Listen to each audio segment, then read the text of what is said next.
ورسوله أما بعد فأعوذ بالله من الشيطان الرجيم بسم الله الرحمن الرحيم قل لا أسألكم عليه أجرا إلا المودة في القربى وقال رسول الله صلى الله عليه وسلم من أحب الحسن والحسين فقد أحبني ومن أبغضهما فقد أبغضني رواه ابن ماجه وسنن ابن ماجه صدق اللہ العظیم۔ میرے محترم سامعین، امت مسلمہ کے غیرت مند مسلمانوں، دوستوں، بھائیوں، محرم الحرام کا مہینہ چل رہا ہے۔ محرم کا مہینہ ایک اپنی آپ تاریخ رکھتا ہے۔ پچھلے جمعے میں نے محرم الحرام کے حوالے سے کچھ باتیں عرض کی تھیں۔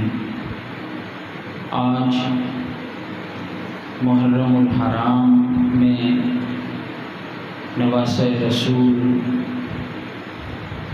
حضرت علی، حضرت فاطمہ الزہرا رضی اللہ تعالی عنہا کا لخت جگر، حضرت امام حسین، حضرت امام حسن رضوان اللہ تعالی علیہم اجمعین کے سیرت کے بارے میں چند ایک پہلو کا ذکر کرنا چاہوں گا۔ محترم سامعین، حضرت امام حسن اور حضرت امام حسین کے بارے میں ہمارے لیے پیغمبر کائنات، امام الانبیاء، تاجدار حرم حضرت محمد الرسول اللہ صلی اللہ علیہ وسلم کا ایک فرمان ہی کافی ہے، جو میں نے آپ کے سامنے سنن ابن ماجہ کی حدیث تلاوت کی ہے۔ حدیث نمبر ہے 143۔ رسول اللہ صلی اللہ علیہ وسلم نے فرمایا، من احب الحسن والحسین فقد احبنی، جس نے حضرت حسن اور حضرت حسین یعنی حسنین کریمین رضوان اللہ تعالی علیہم اجمعین سے محبت کی، فقد احبنی، گویا کہ اس نے مجھ سے محبت کی۔ ومن ابغضہما فقد ابغضنی، جس نے ان دونوں سے بغض رکھا اس نے گویا کہ مجھ سے بغض رکھا۔ یہ ایک حدیث ہی ہمارے لیے کافی ہے کہ صحابہ اکرام، صحابہ میں سے جنتی نوجوانوں کے سردار حضرت حسنین کریمین کی محبت ہمارے ایمان کا جز ہے۔ ایمان کا جز ان کی محبت کو حضور صلی اللہ علیہ وسلم نے قرار دیا ہے، اور یہ فرمان عالی شان ہے۔ یہی ایک فرمان ہمارے لیے کافی ہے۔ 10 محرم الحرام کو جب کربلا کا واقعہ پیش آیا تو اس میں حضرت امام حسین رضی اللہ تعالی عنہ ساتھ اپنے اہل و عیال کے 72 جانثاروں سمیت کربلا کے ریگزاروں میں جامِ شہادت کو نوش فرمایا۔ بڑی مظلومانہ طریقے سے شہید کیا گیا۔ ایک دن تک ان کی لاشیں پڑی ہوئی تھیں۔ حضرت امام حسین رضی اللہ تعالیٰ عنہ کو دوسرے احباب کے سروں کو ابن زیاد کے پاس لے جایا گیا، شام لے جایا گیا، مدینے بھیجا گیا، حتیٰ کہ مدینہ المنورہ میں حضرت فاطمہ الزہرا رضی اللہ تعالیٰ عنہا کے پہلو میں ان کے سر کو مدفون کر دیا گیا۔ ان کے جسد اطہر کربلا کے میدان میں ہی مدفون کر دیا گیا۔ انشاءاللہ العزیز اس پر تفصیلی آپ سے گفتگو ہوگی، لیکن حضرت امام حسین رضی اللہ تعالی عنہ کے حوالے سے چند باتیں عرض کرنی ہیں۔ حضرت امام حسین رضی اللہ تعالی عنہ نام تو حسین ہے، جب پیدا ہوئے حضرت علی رضی اللہ تعالیٰ عنہ نے حرب نام رکھا، حضور نے چینج فرما دیا، حضرت حسین رکھ دیا۔ اس سے پہلے حسین کسی کا نام نہ تھا اور کنیت ابو عبداللہ تھی۔ 4 ہجری 5 شعبان کو مدینہ المنورہ میں پیدا ہوئے۔ حضرت فاطمہ الزہرا رضی اللہ تعالی عنہ کے پاس جب ولادت ہوئی تو حضور صلی اللہ علیہ وسلم نے خود ایک کان میں، دائیں کان میں آذان کہی اور بائیں کان میں اقامت کہی۔ یہ حضور صلی اللہ علیہ وسلم نے خود یہ کی، اور اس کے بعد اپنے منہ مبارک کے لعاب اٹھا کر گٹھلی کے طور پہ حضرت امام حسین کو دے دیے۔ اس کے بعد حضور صلی اللہ علیہ وسلم نے 7ویں روز عقیقہ فرمایا۔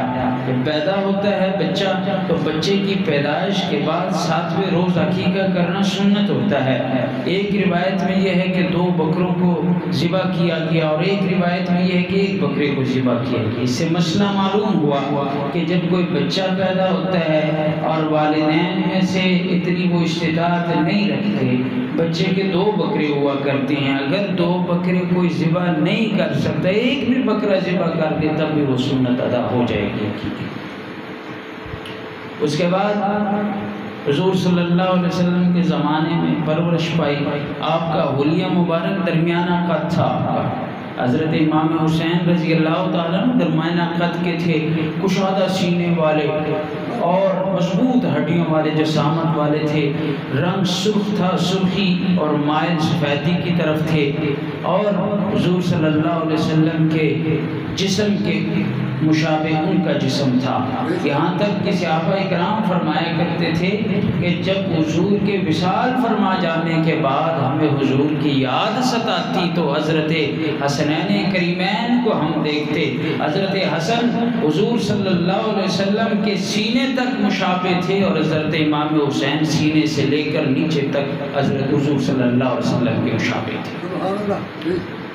حضرت امام حسین رضی اللہ تعالیٰ عنہ حضور کے زمانے میں ان کی عجیب ایک فیض تھا کہ اتنے کم عرصے میں حضور صلی اللہ علیہ وسلم سے حسنین کریمین نے فیض حاصل کیے۔ جب پورے ذخیرہ حدیث کو دیکھا جائے تو پتہ چلتا ہے کہ حسین رضی اللہ تعالیٰ عنہ کو حضور صلی اللہ علیہ وسلم کے ہم نشینی کا شرف حاصل ہوا۔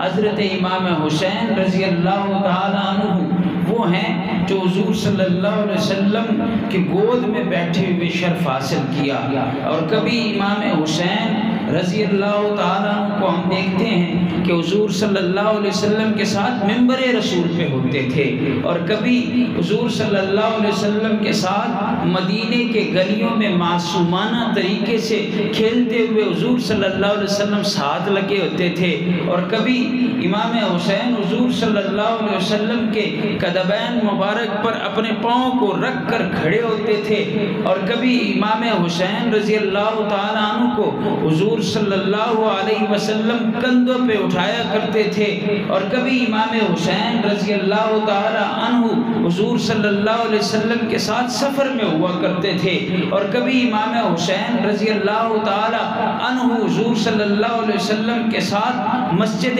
نبوی میں ہوا کرتے تھے، اور کبھی امام حسین رضی اللہ تعالیٰ عنہ پر حضور صلی اللہ علیہ وسلم دم ڈال رہے ہوتے تھے، دم کر رہے ہوتے تھے، اور کبھی امام حسین رضی اللہ تعالیٰ عنہ کو حضور صلی اللہ علیہ وسلم بلوا رہے ہوتے تھے، حسین بیٹا ادھر آؤ، یا حسین کو بلاؤ، اور کبھی حضور صلی اللہ علیہ وسلم امام حسین رضی اللہ تعالیٰ عنہ کو چادر میں لپیٹے ہوئے ہوتے تھے، اور کبھی حضور صلی اللہ علیہ وسلم حضرت امام حسین کو اپنے سینے مبارک سے چمٹایا ہوا ہوتا تھا، اور کبھی امام حسین رضی اللہ تعالیٰ عنہ کو حضور صلی اللہ علیہ وسلم اپنے خچر مبارک میں بٹھایا ہوتا تھا، اور کبھی حضور امام حسین کو اپنے پشت پہ سوار کیے ہوتے تھے، اور کبھی کبھار حضور صلی اللہ علیہ وسلم کے پاس کھجوریں صدقے کی آتی تو حضور صلی اللہ علیہ وسلم کے پاس حسنین کریمین کھیلتے ہوتے تھے، یہاں تک کہ وہ 2 کھجوریں کھاتے، حضور صدقہ کے مال کی کھلانے کو منع کرتے، فرمایا نہ تھوکو بیٹے، یہ صدقے کا مال اہل بیت کے لیے نئی تربیت دیتے تھے، اور کبھی امام حسین رضی اللہ تعالیٰ عنہ کو حضور صلی اللہ علیہ وسلم اپنے بچپن میں ہی ان کو بچپن میں ہی بیعت کرتے تھے، اور یہ آپ کا ہی امتیاز ہے، حسنین کریمین کا ہی امتیاز ہے، اور یہ تمام باتیں احادیث سے ثابت ہیں۔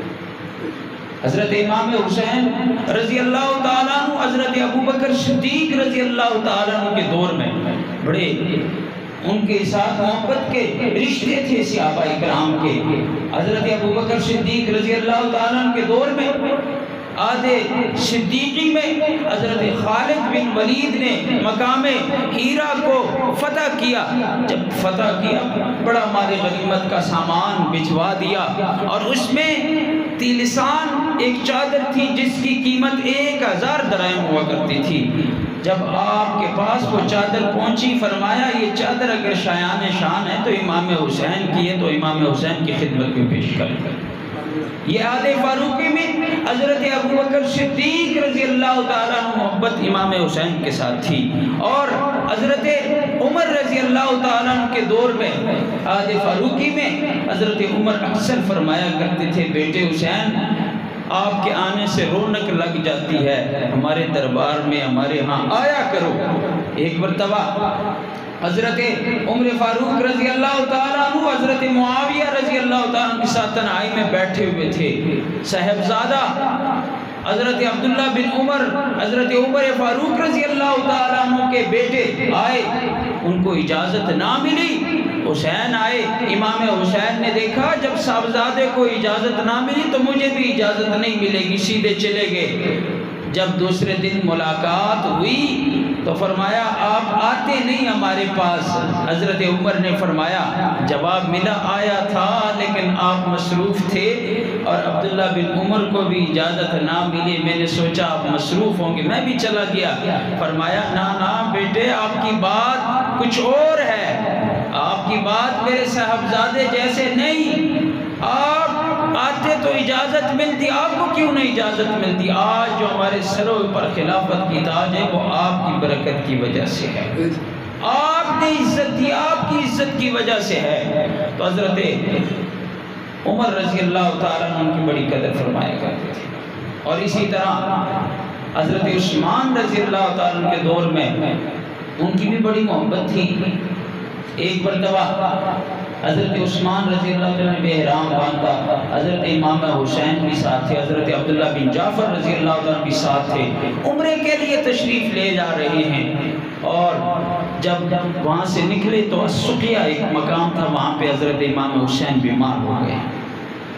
تو حضرت عبداللہ بن جعفر رضی اللہ تعالیٰ سے فرمایا آپ اس کی ذمہ داری کے لیے رکیں، اور ایک قاصد کو حضرت علی رضی اللہ تعالیٰ کے پاس بھجوا دیا کہ حضرت امام حسین رضی اللہ تعالیٰ بیمار ہو گئے. حضرت علی رضی اللہ تعالیٰ عنہ ان کی خبر لینے کے لیے مدینے سے چل پڑے، وہیں سے حضرت عثمان عمرے کے لیے چلے گئے.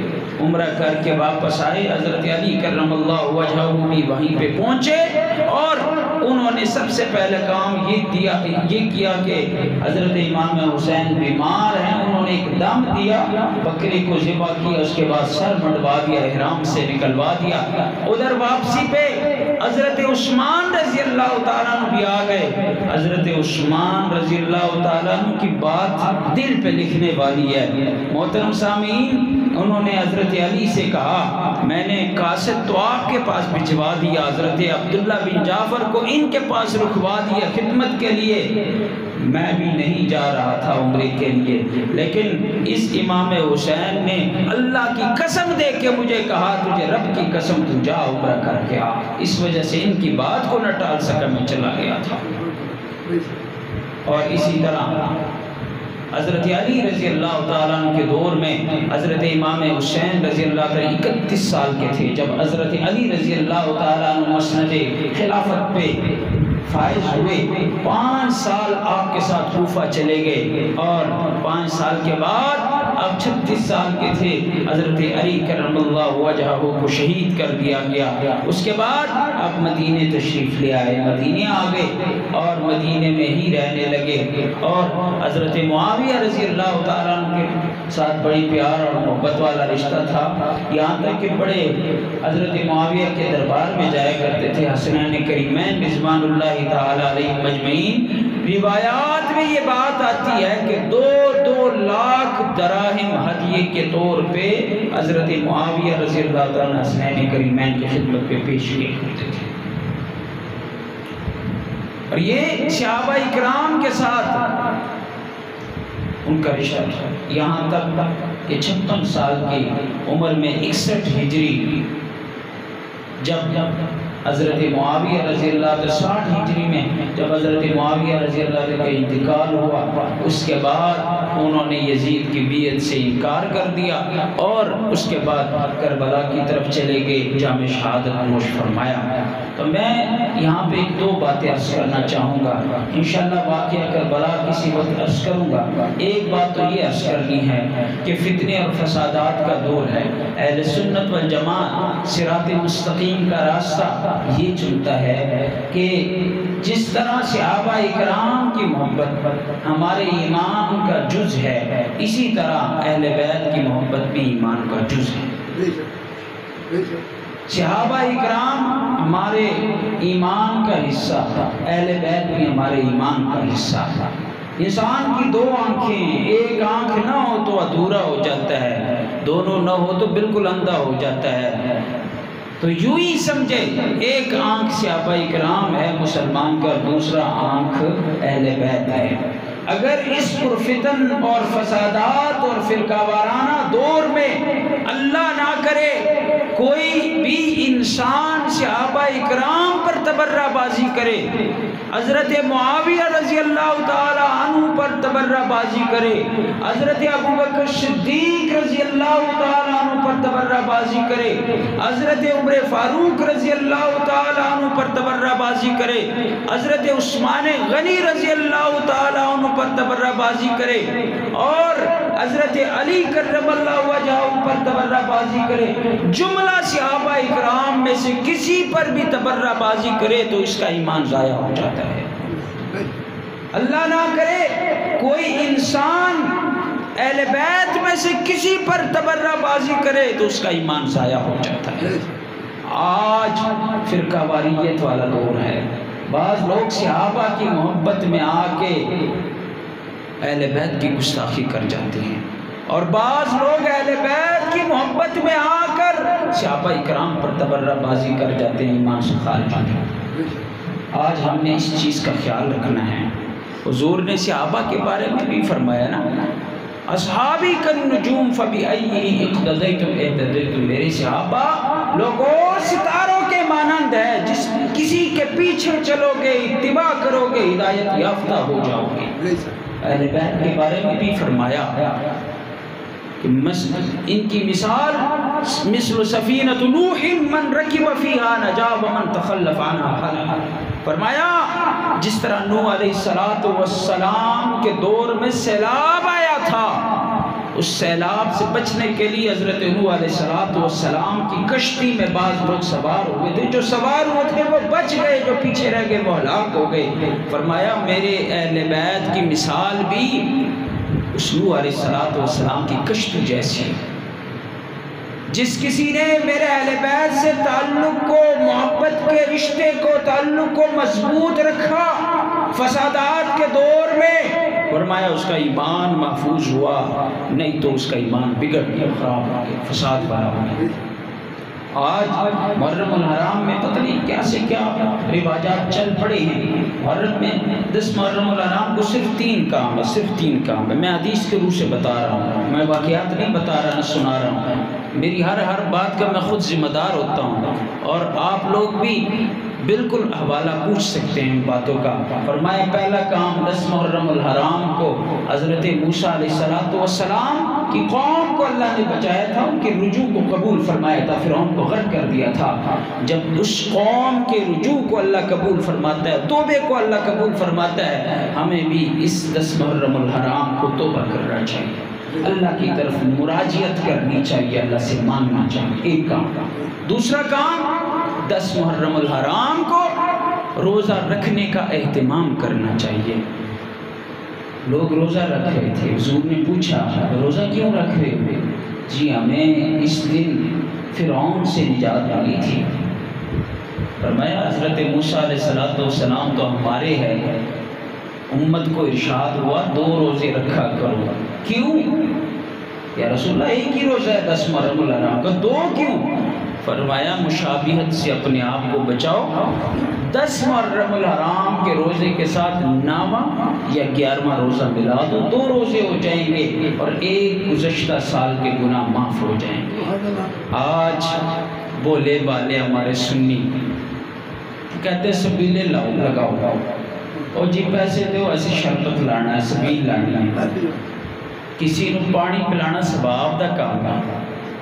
جڑا بندہ ایک گلاس بھی پانی کسی نو پلائے نا، ایک غلام آزاد کرنے دا ثواب لگ جاتا ہے۔ مینوں پتہ ہے انہاں چیزاں دا، لیکن حضور نے جس ویلے فرمایا کہ 2 روزے رکھنے، وجہ مشابہت تو اپنے آپ کو بچانا ہے۔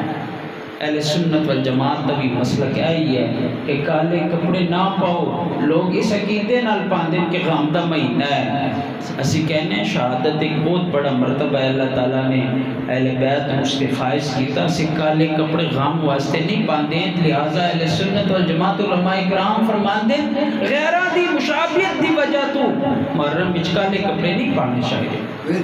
فرمایا اس عقیدے نال لوگ سبیلا لاندے کہ اہل بیت نو پانی نہیں لبیا سی، پیاس تو بالکل اس دنیا تو رخصت ہو گئے، اینا دنہ وچ اسی پانی دے مانگے تے انہاں دی پیاس مٹ جائے دی، غلط عقیدہ ہے۔ فرمایا اس عقیدے نو اے عقیدہ اہل سنت والجماعت دا نہیں، اس مشابہت تو بچن واسطے نا بالکل سبیل نہیں لانی چاہیے اس پرفتن دور وچ۔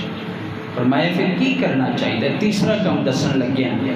تیسرا کام یہ ہے 10 محرم الحرام کو حضور کا فرمان ہے، حدیث ہے کہ اپنے اہل و عیال پہ خرچ کرو، اللہ تعالیٰ پورے سال فراخی نصیب فرما دے گا۔ لہٰذا 10 محرم الحرام کو روٹین سے ہٹ کر اپنے اہل و عیال پر خرچ کرنا چاہیے، نہیں یہ کہ دیکھ بکا کے مسجد میں آپ بانٹو، اہل و عیال پہ خرچ کرو۔ ٹھیک ہے عام دنوں میں آپ سالن وغیرہ بناتے ہیں، گھر میں چاول بھی ساتھ بنا لو، کوئی فروٹ بھی لے آؤ، تھوڑی سی زیادتی کر دو تو یہ فراخی ہو جائے گی پورے سال۔ حدیث پاک میں ہے عاشورے کے دن جس نے اپنے اہل و عیال پہ خرچ کیا پورے دن اللہ تعالیٰ فراخی نصیب فرمائے گا۔ تو لہٰذا اللہ تعالیٰ ان باتوں پر عمل کرنے کی توفیق عنایت فرمائے۔ یقیناً پرفتن فسادات کا دور ہے، ہمیں اپنے ایمان کو بچانا چاہیے، ہمیں فتنوں سے بچنا چاہیے، ہمیں تبرہ سے بچنا چاہیے۔ اللہ تعالیٰ سے امید ہے کہ آپ لوگ سمجھ آ گئی ہوگی۔